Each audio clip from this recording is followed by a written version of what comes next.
Good day, ladies and gentlemen, and welcome to another episode of the World Talk. My name is Carlos Zapata, and I'm joined here today by a very special guest, Catalina Bastianelli. Hello. Today we're just gonna, for the few episodes we're gonna film today, I'm gonna have a nice little debate on ideology here with Kat, and then we're gonna cover the primaries that happened, the Super Tuesday, that since we were absent that week, and the ones that happened the Tuesday, the week this was filmed, as well as some topics on immigration. Now, before we begin, Kat, do you wanna tell us a bit about yourself, where you stand ideologically, where you're from, etc.? I'm pretty left-leaning, ideologically. I wouldn't say I'm as left-leaning as Bernie Sanders is as a point, but I definitely think I'm more left-leaning than Biden is. Alright. So I know you lived in Texas for a few years, Yeah. and what was it like being surrounded by probably one of the most Republican states there is in the U.S.? It was interesting to know, to see different perspectives. I also think sometimes we overlook that there's such a big Hispanic community in Texas, and that there is such a Democrat. There's a place for Democrats in Texas. It's not just Republican. Even in the general election of 2016, Texas went blue for a bit before it got overtaken by red again. So yes, it was. Texas as a whole has very Democrat places. Where I was living, it was very, very Republican, which I moved to Texas in 2012, and I left in 2018. So I got to see Obama's second term and the first few years of Trump's term, and the change was so drastic to the point that sometimes I felt unsafe being a Hispanic immigrant. Even though it was completely legal, it still felt very, almost aggressive, I'd say. Well, that is a common trait, especially in the U.S. As many of you know, I'm on the opposite of Kat. I'm right-leaning, except I'm center-right. I've moved more left as my years here in Europe. But, as my home state of Florida, I am a swing voter, you say. My time during the 2016 election, which was Trump versus Clinton, I supported Clinton because I can't stand Donald Trump. Okay. Well, the majority of my school was red, but surprisingly enough, Miami is a Democrat-controlled county because of the huge Cuban-American influences. So now in this 2020 election that we've been covering so much as the biggest election of the year, I'm going to assume here right out of the bat you don't support Donald Trump because who would? But between Bernie and Biden, who would you support most? I think that's such an unfair question, and I'm so upset that we don't get any more option in the you have primaries. Tulsi Gabbard, but you're not going to win. Let's be Right. honest here. That we don't have more option. I think we started this election process as the most diverse platform and candidates that we had in so many years, maybe even ever. And to be down to two men is so not white. I don't want to say white men because Bernie is Jewish, and I think that often gets overlooked. But white men, it's so disappointing, and that it all happened around Super Tuesday. It's so disappointing. But to answer your question, I'd support Bernie over Biden. Right. Since you very clearly stated at the very beginning of the democratic process was very diverse, at the very beginning, who did you support? I think at the very, very, very beginning, when no debates happened or anything, I supported Pete Buttigieg. I had a lot of faith in his campaign and what he would do. Closer to the end, and especially around Super Tuesday, I've supported Warren more. I think Warren is such a good mix of Biden's ideologies and Bernie's, because, like I said, I'm not so left as Bernie, although I don't think he's extreme. And for the U.S., he's pretty extreme. For the extreme. U.S., I feel he's extreme, but I think outside of that, he's not. And Biden, I think, is far too center or even sometimes right on issues. And so I think Warren was such a good middle. And seeing her in debates, she was the one that knew the most about policy out of all of them. She was the one that was more detail-oriented. She had the most answers for the questions given. And you're very right, Warren was an extremely good debate. She destroyed Michael Bloomberg in the Nevada debate. It was very fun to watch after he spent $500 million in campaigning and didn't win anything. But there are calls and very real possibility that Biden chooses Warren as his vice president. I would love that so much. I think that's such a good idea. If that were to happen, would you change your support to... I know you can't vote, you're not in the U.S. elections, but since the US is such an influential country in the world, most of the world Yeah. pays attention. If Warren was to become Biden's VP, would you switch your allegiance to Joe or stick with Sanders? No, I definitely switch to Joe. I don't even know if I would. I think I'd vote Biden Bernie in the primaries. But obviously, it's a vote blue election, right? It doesn't matter who. And there's been so many online campaigns about that. It doesn't matter who is the nominee. I think as long as we vote for them in this election, I think it would be very, very smart of Biden to vote. To have Warren as his vice president. I think that ticket would be super strong because it would still be progressive. I feel like sometimes the Democratic Party now feels like we're very stagnant, like we're just trying to be as center as possible so that we maybe steal some Republican votes. But I think having a woman as vice president would be such a progressive move while still being safe enough to maybe even win centrist votes. Yeah. Alright, so well, that's enough of the U.S. because as we said, we're going to cover the primaries right in a little bit. And right before we get into out of my comfort zone, the U.S. politics and everything, and to the actual debate between, center left or moderate left? I'm moderate left, right? Yeah. And center right, because I'm not moderate Republican anymore. Because my time in Europe has pushed me more to the left, much to the disgrace of many other people. But to get this started, we've known each other for I think 2 years now. You came here last year. And this the school we're in is very liberal, very left leaning. Mm-hmm. I have been called fascist many times because my allegiance is not to the left. And we've had our disagreements in the past as well about this, especially in class and I think it was a science class when you called me out on capitalism. Yeah. So now, very recently, so that's it was something I think we'll agree pretty much on. Just a few days ago from when we were filming this was International Women's Day. Yeah. So, and of course we know women's rights and equality is a very hot topic issue, and that's at the forefront of a lot of. Yeah, and it's incredible that this day and age in 2020, women are still not seen equal to men, especially in the most developed nations as the US and some countries in the European Union. So, if you don't remember, we covered an episode on the Finnish Prime Minister. Yeah. Prime Minister Marin, who is not only the youngest Prime Minister in the world, but also her whole cabinet is female. Yeah. So, really cool. any on that, what would be your argument against someone who says, or like allegedly Bernie Sanders said that a woman couldn't run for president and win the White House in the U.S. elections or anywhere for that matter? Oh, I definitely don't think that's a feminist issue or an equal rights issue. I think that's more a fair analysis of where the U.S. voters are at the moment. I don't think that, especially in this election, a woman could win like a presidency. I think Warren could win the vice presidency, don't get me wrong, especially if we see her in a debate against Pence. But I think that's a fair analysis. Yeah. I don't think that's an equal rights issue. And, we're seeing here that every year, the studies have shown that it will still take between 150 and 200 years for women to reach equality. At the rate we're going. At the rate that we are going. Hopefully this changes as soon as more younger people are in. But there's many, especially politicians right now in power, no matter what country you are, that are against women in power. They won't say it outright, but you mean it. If you had a chance to speak to one of them, what would you say, for example? It just doesn't make any sense to me why we're against women in power, or even more specifically women in the workforce. It boggles my mind because and these people are usually more focused on economic growth, why would we not want more people in the workforce to stimulate the economy and make the economy grow? So it doesn't make sense to me when there's restrictions on parent leave, for example. That means that a lot of women can't return to work after having children, or there's so many issues, or the pay gap. There's so many issues within the economy and within economic structures that don't make sense to me.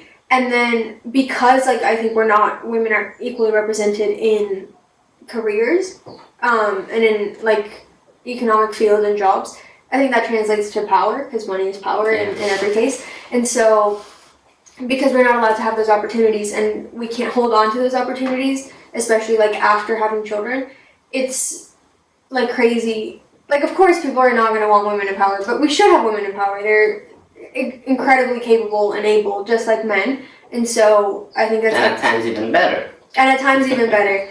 And they know about feminine issues, and I think that would bring a whole lot of equality to a lot of people.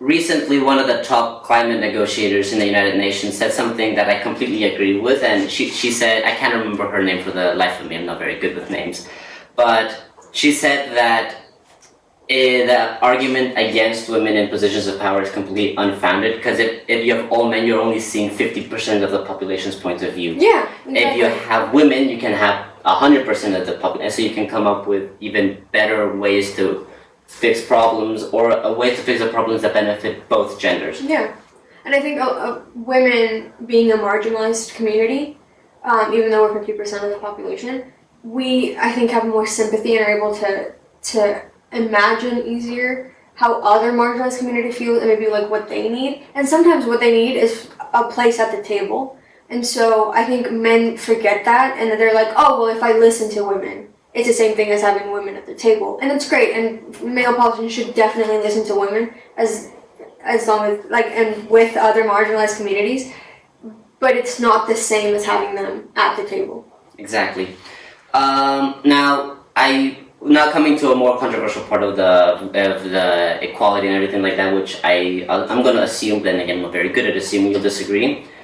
I do believe that right now there has to be quotas to have it 50% and everything until it becomes the norm. But I do not believe that 50 and 50 should always be what has happened. Because, for example, politicians, right? It's always a competition. Who gets the most votes, who wins. So if it's a man and a woman, and the voters, let's say it's a perfect world, it doesn't matter if you're man or woman. If the man gets the most votes, he should be elected into office. Yes. Just like in job offers. You shouldn't choose who would be the boss and someone like based on their gender, on their qualifications, even if that happens for the man to be more qualified, or many of the cases, the woman to be more qualified.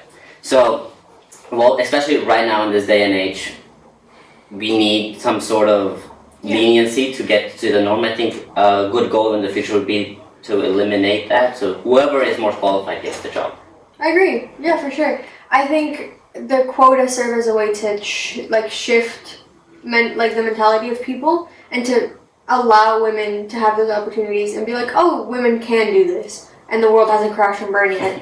And so I think ideally it would be only based on your qualifications. I just don't think we're there yet. Exactly.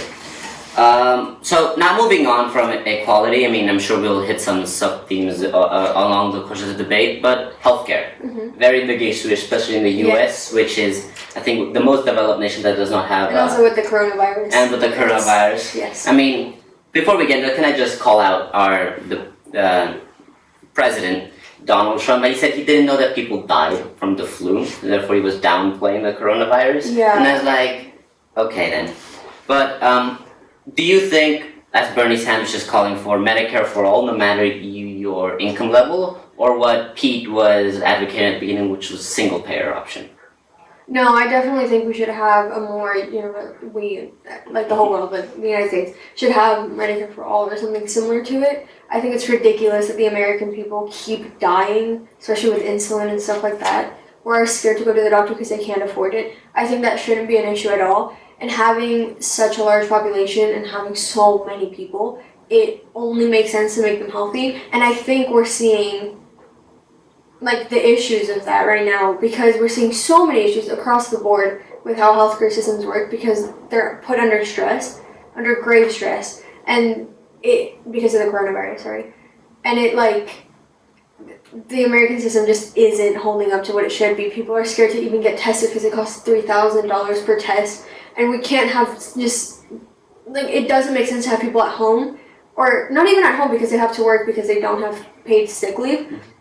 Have people out because they can't afford a coronavirus test, and even if they could, they still have to go to work. It doesn't make sense. So we need to have Medicaid for all in order to have everyone covered, everyone insured. And I think, it's what Bernie always says, the Canadians can do it, all the Scandinavians can do it, the British are doing it, we can do it. It's going to be okay. I think the Americans have taken it to be this super extreme idea, and it's really not. Well, you bring up very valid points, but me, on the contrary, I think what Mayor Pete was advocating for a public option, I would prefer that. For example, yes, everyone should be covered by a basic insurance level, no matter how much you earn or whether you're 0 or 10 or 50 billion. But I also believe that if you can afford, because let's be honest, a government insurance plan is not going to be the best in the country ever. A public one, a private one will most likely always be best. So if you can afford better Medicare, why shouldn't you be able to? I think that's such a good question, and I think the answer to that is inequalities would rise, because doctors know that if they go into the private sector, they'd get, assuming it's separated, or are you saying that all the doctors can do for both? All the doctors can do for both. I mean, you know how lawyers have pro bono case or something like that? Yeah, I think it's even in the same as law. Even if it is all together, it usually is like the private doctors are the better ones because they get paid more, and I just don't think that's fair. I think that's just making the inequalities systematic. Canada has something similar, except their doctors are paid by the government, no matter what kind of job they do. I think that'd be a good middle ground. Well, it is a good idea. It does. The problem that arises is bureaucracy. For example, if a doctor's paid on the work that they do, they will of course work harder for that to do the job. But in Canada, no matter how many cases they take on, whatever, they'll get paid the same, and they'll lead pretty good lives overall. So take what Canada is doing, where the government or like the hospital pays the doctor, but instead of being you're helping to just get this base set of a salary, it's based on how many people you've helped or how many cases, or depending on the importance of it. I see that to be fair. Yeah, I think even the Canadian system, I would say, is fair, because doctors are there to help people. I think most of the doctors I've ever spoken to or I've seen interviews of, they're there to help people. I don't know if they're in it for the money as much. I think in the US they would have to be in there for the money because of all the money they have to spend in schooling. But in Canada, because education is relatively cheap, it's easier for them. And like you said, the Canadian government pays them above a living wage. The doctors are doing fine, they're thriving. And so I think that's also fair. Also, another topic that, Bernie Sanders has come under attack for his Medicare for All was what exactly would be included under the basic plan for everybody. I don't have the answer to that. I think that's dependent on every policy that comes out. But let's say it was up to you, right? Mm-hmm. What would you put on the basic plan? I think as much as possible. As much as possible? Yeah. I think we shouldn't ignore reproductive health, because that's an important part that usually gets ignored. But apart from that, I wouldn't have any particular requests. I believe that, the base plan should include, life-threatening diseases, so cancer, or if you need a life-threatening surgery as well. And it also all depends on how much money you bring in a year. If you're someone like Bloomberg, who has $64 billion in his pocket, I don't think you need government help to pay for something something like. But if you are making minimum wage and you need, like, you broke your leg or your arm, you need some government help to help you with that. Despite how expensive the healthcare is in the United States, which is outrageous, there will always be some more treatments that are more expensive than others in any part of the world. So far, to my surprise, we're pretty aligned here. So now, minimum wage. Most of the Democratic candidates, and I believe in most of the world, the living minimum wage is about $15 an hour. Yeah, that's the one that they're all based on. Do you think that is enough? Oh, that's such a good question. I think it's also very dependent on the state, because I think Hawaii is much more expensive than Texas. For example, I lived in Texas for 6 years, as you mentioned, and I think $15 an hour is fine in Texas, but I don't think it's the same in Hawaii or Alaska or California. And so I think it's also dependent on the state. I personally believe that minimum wage should be different depending on the city in which you live. Yeah, cost of living. Yeah. So, and minimum wage should be enough to be able to afford a one-bedroom apartment and healthcare and food. The bare necessities. The bare necessities. Yes. You might not have for, take trips or whatever, but you should have enough to survive and then be able to build up the economic, out of poverty, etc. like that. Yeah. So now I'm trying to think of topics here that we could bring up some interesting that we will be completely different on. How about, well, I mean, previously, abortion is a very, very controversial topic. What, if the government any government in the world was to pass an abortion bill, what would it be? In Argentina, on Women's Day, actually, I'm Argentinian. In Argentina, during Women's Day, there was mass protests because we're trying to get an abortion bill passed. In Argentina, the healthcare is publicized, so it's like a Medicare for all type system, but abortion isn't covered in that. In fact, abortion is penalized. You go to jail if you get an abortion. And what that's created is that women who are, because banning abortion doesn't mean that abortion doesn't happen, and so poor women that have to get abortions are doing it like with at-home remedies, and the death rate for that is super high. As opposed to rich women who get abortions, who just go to a doctor and pay them under the table, and that's not fair, right? Because then they're not dying. And so to propose a plan like that, where I don't know if I agree with them saying that it should be free. I think there should definitely be like a cost to it, but knowing that birth control is free on this plan, that's why I would put a cost to it. If birth control wasn't free, then I don't think I would.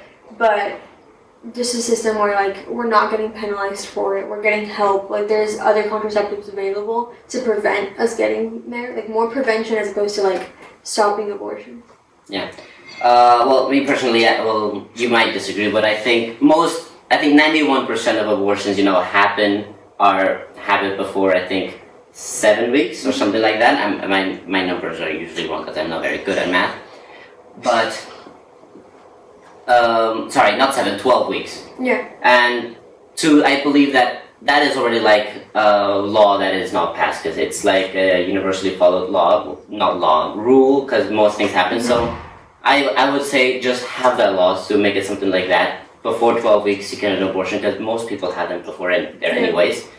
And the government, if you're a low-income paid worker, someone who's not rich or cannot afford it, the government will help you out in cases of, the mother's life is in danger, rape, or anything else that is along those lines. The government will help you, but outside of those lines, I do not think it should be free. I mean, it should not be expensive as it is right now in many other countries, and it should be partly covered in a healthcare insurance plan, but it should not be like completely, I think it's really tricky when you start putting qualifications on it. No, not deadlines. Qualifications on who can have a free abortion and who can't. Because I think, as we've seen, even though Harvey Weinstein got 23 years today, most rapists don't really see justice. And so I think expecting the same systems that aren't giving that justice to then put like your life in danger, and also who's going to review that? Because if we're putting 12 weeks, these courts have to go fast at reviewing whether it's going to be a free or not free abortion. So I think those qualifications they don't make sense, and they are not possible with the legal systems we have. And if there were, I think a lot of abortions would be prevented. And so it goes hand in hand. Well, another thing that could, completely not eliminate abortions, but substantially be decreased, especially underage abortions, would be education. Yes, we love education. I mean, in countries like the U.S. where teenage pregnancies are extremely high, it's because sexual education is like a stay-away topic, and in countries like here in Switzerland or the Nordic countries where it's like not embraced but taught in schools at specific ages and above, you see a substantial decrease in the amount. So I'm a very big critic of the American educational system. Yes. It is completely horrible, and it's very bad. And it's also completely unacceptable that public education system in the city of New York is 10 times better than one in Missouri. So I believe that, not only all this also applies with healthcare, but to centralize it to the federal government, not subsidize it, not like take it to each individual state for them to control. And it is going to bring up a huge topic of like states' rights and states' independencies, but the U.S. is a country which 50 states are in it. The states have to apply it by federal law, and those are, I think, topics big enough to come under the umbrella. Yeah, I think having standard education is super important, because it's a country. Like, we should have standard education even without all the other states, especially because we've seen so many states like Texas, for example, not teach like science correctly or not straight up not teach sex education. For example, when I was living in Texas, I went until 9th grade and then I moved here.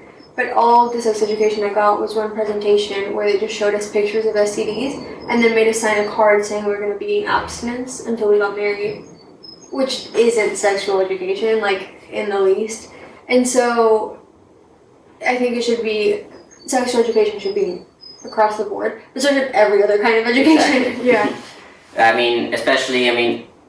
Being the U.S. is currently one of the leading world powers, I think it's kind of not good for the level of intelligence, general average intelligence, and awareness of its population to be so low. Yes, it's so scary. I mean, you've seen those videos of the talk shows and tonight shows going in New York and name a country and they say Africa, point to South America. Yeah. I mean, it might be a bit extreme, but the international system the IB system is like very like individual and group focused and like awareness of the world. So now, if the U.S. education system was something really like that, you would see, I think, not only improvements across the board, but also easily preventable things go down. Yeah. I agree. I mean, sometimes things are so common sense that you wonder why countries not implementing it. I think the answer to everything is education. I think if you teach people to do better, they will do better because they know how to do better. And so, yeah, I definitely think that, yeah. Another thing that, might also help alleviate with education would be guns. Mm-hmm. I mean, the U.S. has a massive gun epidemic and it's completely horrible, and the amount of school shootings and gun deaths and violence that happen every day is unacceptable, in my opinion. There's several candidates over here calling for ban on weapons or, buyback programs, and the NRA, the National Rifle Association, is fighting that. What are your views on that? Individual as a whole? Yes. I think that it's super, super, super important. Buyback program seems like a good idea to me because I think a lot of people, again, going back to education, a lot of people that have guns, especially in rural areas, are just because they're not very educated and don't know, or maybe don't have trust in like the police around them and stuff like that. And so I think that would be such a good program, and also a good way to boost economic growth in those areas. And I think we should ban weapons, just all of them, without having like very, very thorough searches, like background searches, and having like an ID and stuff like that, because otherwise just anyone can buy a gun and it's not healthy or safe in any capacity. I agree. I think that you should follow what New Zealand did after the Christchurch shootings, which was ban all assault weapons. I mean, an average American person does not need to have a gun of war in their house. I mean, you can have a handgun for safety if you pass the background checks, and I believe there should be exams and tests for how to handle a gun, let's be honest. And buyback programs are a really good thing. But former presidential candidate Andrew Yang had a very interesting policy about guns. It would be like tiered. So if you want to own a handgun, you have to pass an exam, but if you want a rifle, you have to pass even a harder exam, and the more deadly the weapon is, the more extensive the exam is. And I think that's a really interesting and very, probably effective way of being able to control the amount of guns. Also, you don't need 20 different pistols in your house. No, I think we should limit the amount and the kind. Exactly. And then after that, the tests, like the background test, the writing test, the reusing test. And something I find completely unforgivable is that private gun shows don't have to follow federal law on gun shows. It's ridiculous. It's so ridiculous. Exactly, and I mean, the NRA, which, is the leading, they call themselves a non-profit, but let's be, they are pretty rich in guns in the US. I mean, I think they should be supporting these policies because it will make their product, they'll get fined and, sued less. And the people using the product, will be more, I mean, they would have passed exams, so they would know how to use a gun, and there can be classes online as well. And I believe, that's a very good way to, non-aggressively fix the gun epidemic. Yeah. I agree. Exactly. So, I mean, the final big thing that we're going to talk about here today hopefully stirs up, more controversy. I mean, you've been more centrist than I have this entire debate. Climate change. Okay. Never mind, we're going to agree on this, everything else. What are your opinions on climate change? I mean, I know that you don't think it's it's natural. It's that. No, it's definitely a problem. Yeah, I think we have to move to alternative energy as fast as possible, and I think more importantly, we have to subsidize green energy development in developing nations, because it's not fair to have nations live in poverty because they can't develop. The way we did, because we don't have as many natural resources as we did when like Western nations developed, and we can't. Like, we just won't survive if we keep going the way we're going. And so I think we should subsidize that kind of growth in Africa specifically, and in Southeast Asia also. I think in Africa we should put solar panels like everywhere, because it would be the most effective place to put them. And that's such a good income generator for people, and that's what we should do. Yeah, I agree. Investing in green energy and renewable resources, and also incentivizing populations to stop using gas cars. I mean, we should put so many taxes on them. Carbon tax. Thank you. I mean, I think that would be an incredibly effective way, because currently, the people that are opposed are saying, but if you carbon tax, you're taxing the poor people who can't afford an electric car. Which is true. Which, it is true, but the newer technology gets, usually the cheaper it gets as well. So if you see more consumers buying electric cars, there'll be incentive for the makers to, develop more. It would make sense to put the money from the carbon tax into subsidizing electric cars. I'll let you talk about money. I know you take economics and everything, so I'll let the money talk to you. No, you should subsidize that tax and go into subsidization. Just other taxes should come from subsidization. Yeah, because there definitely should be a grace period in the middle, because I don't think just shutting everything down is going to be effective. That's just going to cause more problems. But it should be faster than the gradual process we're currently going through. Like, we should pick up speed, but not like completely shut everything down. I agree, and I need to be coupled. I mean, because most policies to create meaningful change have to bounce off of each other. So if you're gonna implement a carbon tax, I also think you should create a working public transportation system. Yes. I mean, we're so lucky to have the. In Switzerland, the public transportation is amazing. The trains and the trams are always on, and buses are always on time. I mean, it says 1 minute, it'll be there in 1 minute. But in these huge nations, especially vast countries such as Latin America and the United States, public transportation is abysmal. It's so bad. I mean, how was it in Texas? I know in Miami. No, there just wasn't. It wasn't anyway. There just wasn't. I also, to be fair, lived in a suburb. I don't know how the transport systems in the cities worked, but there was nothing. I couldn't take a single bus. I had to drive. I couldn't drive yet, but I had to learn how to drive. And I hated it, and so I was just not going to go anywhere. And I mean, Miami, it might be better than Texas. I mean, they have a monorail and some buses, but they're never on time. They don't go very far. I mean, there was a graph that showed that 1 hour in public transportation in London could get you extremely far, but yet 1 hour in public transportation in Los Angeles will get you a kilometer away from where you started. So if you're gonna tax cars and carbon to and then to incentivize people to buy electric cars, you should also create a working transportation system as a not only better alternative for the environment, but it could be a better alternative for the worker. Yeah, exactly. Yeah, I think it's better for poor people who can't afford cars. It's better because I assuming the government's doing this. It's going to create so many jobs, and so we're putting people out of poverty. I think it's just great all around. Exactly. I mean, I think the biggest city, the only city in the U.S. that has a decent transportation system is New York, and they're not even there on time. Yeah. And they're not exactly sanitary. No.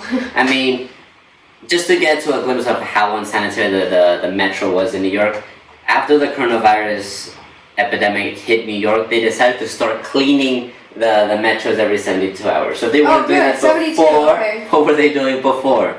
Yeah. It brings up the question. So, anyways, that's all we have time for this. Not heated. I mean, we had some opposing viewpoints, but it turned out to be more alike than I initially thought you were gonna be.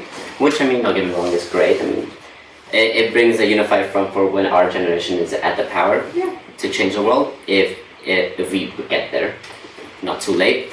So thank you everyone, and of course if you want to see more of Kat here on the World Talk, be sure to hit that like button, and of course I hope you enjoyed your debate here as well. I did, yeah. And see you next time.